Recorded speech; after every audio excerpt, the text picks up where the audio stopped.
Bandar assembly నియోజకవర్గానికి సంబంధించినటువంటి సుమారుగా పేదలకి జగనన్న కాలనీలో ఇచ్చినటువంటి సైట్లు ఓన్లీ బందర్ మున్సిపాలిటీలోనే 19,000 చిల్లర ఇళ్ల స్థలాలు ఇచ్చి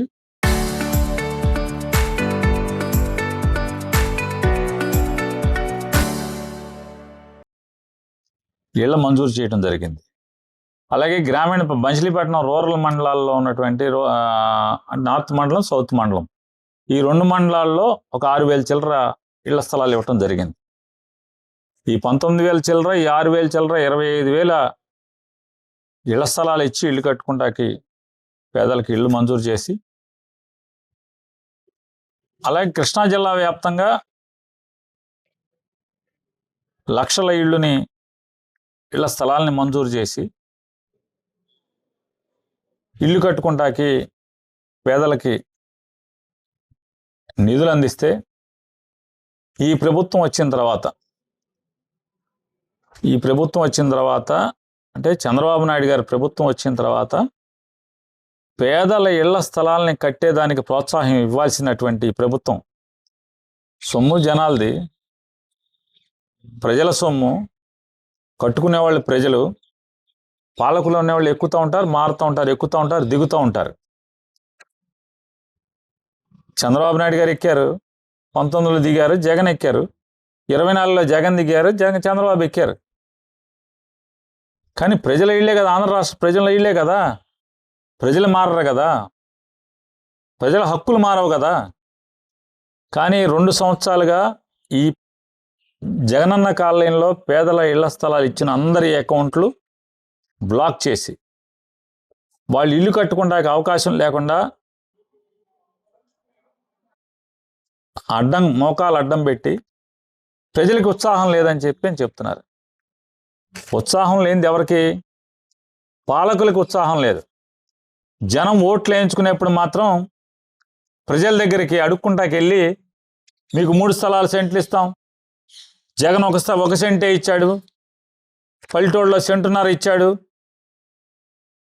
మున్సిపాలిటీలో సెంట్ ఇచ్చాడు, సెంటు ఎవడకి సరిపోద్ది, శవం పాతుకుంటాకి సరిపోద్ది, లెట్టును కూర్చుంటాకి సరిపోద్దా, ఇన్ని మాటలు మాట్లాడినటువంటి వీళ్ళు ఇవాళ అధికారంలోకి వచ్చిన తర్వాత ఆ జగన్మోహన్ రెడ్డి గారు ఇచ్చిన స్థలాల్ని వాళ్ళ కార్యకర్తలతో కబ్జా చేయడం కోసం, కార్యకర్తలకు దారాదత్తం చేయడం కోసం ఈ ఇళ్ల స్థలాలన్నీ కూడా, ఆ లోన్లన్నీ కూడా బ్లాక్ చేసి, నిన్నగాక మొన్న ఈ రాష్ట్రానికి చెందినటువంటి మంత్రిగా ఉన్నటువంటి ఆయన సిగ్గు లేకుండా ఆయన ఇల్లు క్యాన్సిల్ చేయండి అని మాట్లాడతాడు. ఎవరిది ఆస్తి? క్యాన్సిల్ చేసేది ఎవరు?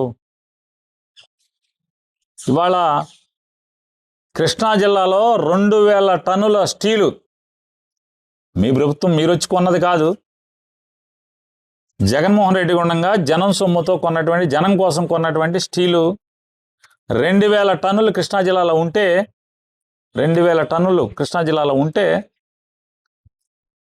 దాన్ని నిన్న అక్రమంగా తరలించే కార్యక్రమం చేస్తే మీడియా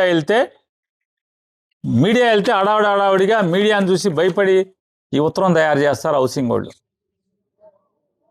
అంటే ఒక జిల్లాలో ఉన్నటువంటి స్టీల్ని కేటాయించినటువంటి స్టీలు ఇక్కడి నుంచి ఎవరికి చెప్పకుండా, ఎండి దగ్గర నుంచి ఆర్డర్ రాకుండా హౌసింగ్ ఎండి ఇవ్వాలి, పలానా జిల్లాలో ఉన్నటువంటి స్టాక్ ఉన్నటువంటి స్టీలు పలానా జిల్లాకి పంపండి అని ఆ ఎండి ఆదేశాలు ఏం లేకుండా పంపిస్తూ మీడియా వెళ్తే హడావుడిగా ఈ ఉత్తరం ఒకటి బయటికి రిలీజ్ చేస్తారు జిల్లా పీడి.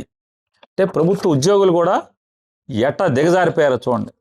నిన్న డేటు 4వ తారీఖు డేటు, ఎలా పంపిస్తావు?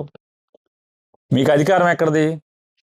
ఒక జిల్లా పీడీకి కింద రాస్తాడు ఏంటంటే, oral instructions, transfer of steel from Krishna district to ASR district for PVTG beneficiaries under PMAY Janman scheme intimation regarding.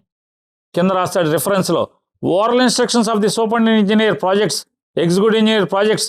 వాళ్ళిద్దరూ ఓరల్గా చెప్పారంట పీడీకి. ఎప్పుడు చెప్పారంట? 28 ఏప్రిల్ చెప్పారంట. ఓరల్గా చెప్తే పంపించేస్తారా? ప్రొసీడింగ్స్ ఉండవా? అంటే ఇక్కడ మాత్రం ప్రజలు కట్టుకుంటాకే ఉత్సాహం లేదు. మీడియా అడిగితే చెప్తాడు మీడియాలో, ఇక్కడ ప్రజలు ఉత్సాహం చూపించట్లేదు. నువ్వు బ్లాక్ చేసి ఉంటే ఉత్సాహం ఏం చూపిస్తారు? ఏ బెనిఫిషరీస్ దగ్గరికి వెళ్ళి కట్టుకోమని అడిగారు? ఎవరు అడిగారు? మీరేం బ్లాక్ చేసి అట్టి పెడతారా? మేము వస్తాం, చూపించండి, మీడియాని తీసుకుని వస్తాం. మేము Andhra Jyothi, TV5 channel, ETV channel కూడా తీసుకొస్తాం. ఆన్లైన్లో ఓపెన్లో ఉన్నాయో పదని చూపిద్దాం. మీ బెనిఫిషరీస్ అందరూ నేను బ్లాక్ చేసి కట్టుకోవట్లేదని చెప్తారు. మరి ఏఎస్ఆర్లు ఎట్లా కట్టుకుంటున్నారు? ఏఎస్ఆర్లు ఎందుకు కట్టుకుంటున్నారు? ఇక్కడ ఎందుకు కట్టుకోవట్లేదు? అంటే ప్రజలు ఓట్లు కావాలి కానీ వాళ్ళ పథకాలు కొనసాగించరు మీరు. మరి కిందసారి వీళ్ళందరూ వైఎస్ఆర్ ఓటేసిన వాళ్ళేగా, మళ్ళీ వాళ్ళ దగ్గరికి వెళ్ళి ఓటు అడుక్కున్నారుగా మీరు. మరి అట్టినప్పుడు వైఎస్ఆర్ జగన్మోహన్ రెడ్డి గారు శాంక్షన్ చేసిన పథకాన్ని దాన్ని కొనసాగించరా మీరు? తాళాలు వేసి అట్టి పెడతారా? జగన్ పూర్తి చేసిన ఇళ్ళని జగన్మోహన్ రెడ్డి గారి కాలంలో మొదలైన ఇళ్ళని మీరు ఆర్భాటంగా మీరు ఓపెన్ చేస్తారు 2 లక్షల ఇళ్ళు అని చెప్పి. దాంట్లోకి ఎవడన్నా వెళ్ళాడా? జిల్లా కలెక్టర్ గారిని అడిగాం, అయ్యా నువ్వన్న బాధ్యత తీసుకు పూర్తి చేయవయ్యా అని. అతిగతి లేదు, ఆ ఇంట్లోకి ఎవడు వెళ్ళడవు. ఓపెనింగ్ మాత్రం చేసి 2 లక్షల ఇళ్ళు అని చెప్పని జబ్బలు కొట్టుకుంటారు. అధికారులకు హెచ్చరిక చేస్తున్నాం. నేను హౌసింగ్ పీడీని అడుగుతున్నా, డిమాండ్ చేస్తున్నా, జిల్లా కలెక్టర్ గారు దోచుకుతింటున్నారు, మీరన్నా పట్టించుకోండి. ప్రభుత్వం సంబంధించినటువంటి హౌసింగ్ డిపార్ట్మెంట్కి ప్రభుత్వం నిల్వ చేసినటువంటి ఎన్నికలయ్యి చంద్రబాబు గెలిచే రోజుకి ఇక్కడ దగ్గర 200 లారీల గన్ రిస్క్ ఉండాలి మార్కెట్ యార్డ్లో. ఏమైందా గన్ రిస్క్? ఖచ్చితంగా మీరందరూ అధికారులను హెచ్చరిస్తున్నాం. ఎవడైతే దోచుకుని మిల్లు కట్టుకున్నారో, కాంప్లెక్స్ కట్టుకున్నారో, ఇల్లు కట్టుకున్నారో వాళ్ళు కూడా జైలుకి వెళ్ళే పరిస్థితి ఉంటుంది. గుర్తుపెట్టుకోండి, అధికారులు మీతో పాటు ఆ ఇల్లు కట్టుకున్నవాడితో పాటు అధికారులు కూడా జైలుకి వెళ్తారు. 250 లారీలు ఇసుక మింగేస్తే కొండపల్లి ఎస్టేట్లో ఉన్నటువంటి ఇసుక, గవర్నమెంట్ ఇసుక ఎవడెత్తుకుపోయాడు? ఎన్ని గూగుల్ పైనుంచి తీస్తే రిమోట్ సెన్సింగ్ ఏజెన్సీతో తీసినటువంటి రిమోట్ సెన్సింగ్ వాళ్ళ దగ్గర నుంచి మ్యాపులు తీసుకుంటే పోలీస్కి అప్పు చెప్తే పట్టుకోరా అంటున్నా. కాస్తారా? ఎంక్వైరీ జరగదనుకుంటున్నారా? హౌసింగ్ పీడీ గారు, ఇసుక ఏ బెనిఫిషరీకి ఇచ్చావో రేపు ఆ బెనిఫిషరీ వచ్చి స్టేట్మెంట్ ఇవ్వడా ఇసుక తీసుకోలేదని మీరు పుస్తకంలో రాసుకుని ఇసుక 0 చేస్తే సరిపోద్ది అనుకుంటున్నారా? ఇసుక భాగోతం, ఈ స్టీల్ భాగోతం, ఓరల్గా చెప్పినటువంటి ప్రతి ఒక్కళ్ళ భాగోతాలు బయటికి తీస్తాం. గుడివాడలో దొంగతనం జరిగిందని చెప్తున్నారు.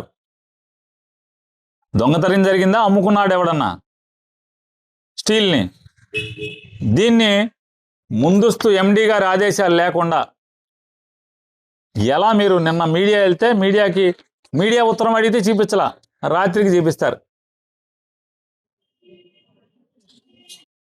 హౌసింగ్ పీడీ గారు గుర్తుపెట్టుకోండి, హౌసింగ్ ఇంజనీర్లు గుర్తుపెట్టుకోండి, ఖచ్చితంగా మీరు తెలుగుదేశం వాళ్ళతో చేతులు కలిపి మీరు దొంగతనాలు చేస్తే పర్యవసానాలు అనుభవిస్తారు, ఖచ్చితంగా అనుభవిస్తారు. రికార్డు ఎక్కడికి పోదు, ప్రజలు ఉన్నారు, బెనిఫిషరీస్ ఉన్నారు. 250 లారీలు ఇక్కడది మార్కెట్ యార్డ్లోది, మరొక 300 లారీలు అంటే 300 టిప్పర్లు. అంటే ఎంత విలువ, ఎంత దోపిడీ, ఎవరెత్తుకుపోయారు? కొండలు లాంటి మిడ్లాండ్లో ఇసుక, కొండపల్లి ఎస్టేట్లో ఇసుక, మార్కెట్ యార్డ్లో గండ్ర ఇసుక. వీటితోనేమో ఆస్తులు మీకు ఏర్పరచుకుంటారు, మిల్లులు కట్టుకుంటారు, కాంప్లెక్స్లు కట్టుకుంటారు, ఇళ్ళు కట్టుకుంటారు. ఇవాళ తేలి కుట్టిన దొంగలాగా నిన్న మేకప్ చేస్తాడు ఈయన. నిన్న డేట్ వేసి ఓరల్ ఇన్స్ట్రక్షన్స్ అంట. ఎట్లా ఓరల్ ఇన్స్ట్రక్షన్స్? లారీ ఎక్కడికి వెళ్ళిందో విజయనగరం, మీరు ఎక్కడికి మాట్లాడారో కిరాయి, అన్నీ తీసుకుంటున్నాం.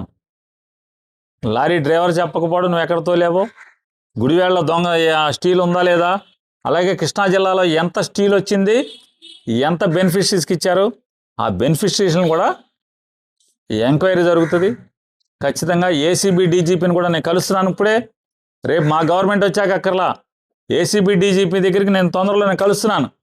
కలిసి హౌసింగ్లో జరిగినటువంటి దోపిడీ, ఇసుక దోపిడీ, అలాగే మైనింగ్ సంబంధించినటువంటి మైనింగ్ డిపార్ట్మెంట్ ఇక్కడ పెట్టినటువంటి ఇసుక స్టాకేజ్ మొత్తం ఎవడెత్తుకుపోయాడు, ఎవడు ఇల్లు కట్టుకున్నాడు, ఎవడు మిల్లులు కట్టుకున్నాడు, ఎవడు కాంప్లెక్స్లు కట్టుకున్నారో మొత్తం బయటకు వస్తుంది. ఏసీబీ డీజీపీని కలుస్తున్నాం. హౌసింగ్ డిపార్ట్మెంట్ మీద కంప్లైంట్ నేనే ఇస్తున్నాను. కాబట్టి మీరు ఎవరికి ఏమీ తెలియదు, తెలుగుదేశం వాళ్ళతో చట్టాపట్టాలు వేసుకుని మీరు దోచేసుకుందామంటే మాత్రం ఖచ్చితంగా దీని పర్యవసానాలు అనుభవించబోతున్నారు మీరు. ఇసుక, సిమెంటు కనుక ఎన్ని బస్తాలు ఉన్నాయి, బెనిఫిషరీస్ దగ్గర కూడా ఎంక్వైరీ జరుగుతుంది. మీకు అప్పుడు ఎన్ని బస్తాలు ఉన్నాయి, ఎన్ని వేల టన్నులు సిమెంట్ ఉండాలి, ఎన్ని వేల టన్నులు స్టీల్ ఉండాలి, ఆ స్టీల్ ఏమైంది, ఖచ్చితంగా ఎలుకలు తిన్నాయా, ఎవరు తిన్నారో కూడా అన్ని ఏసీబీ అధికారుల ద్వారా ఒత్తిడి చేస్తాం.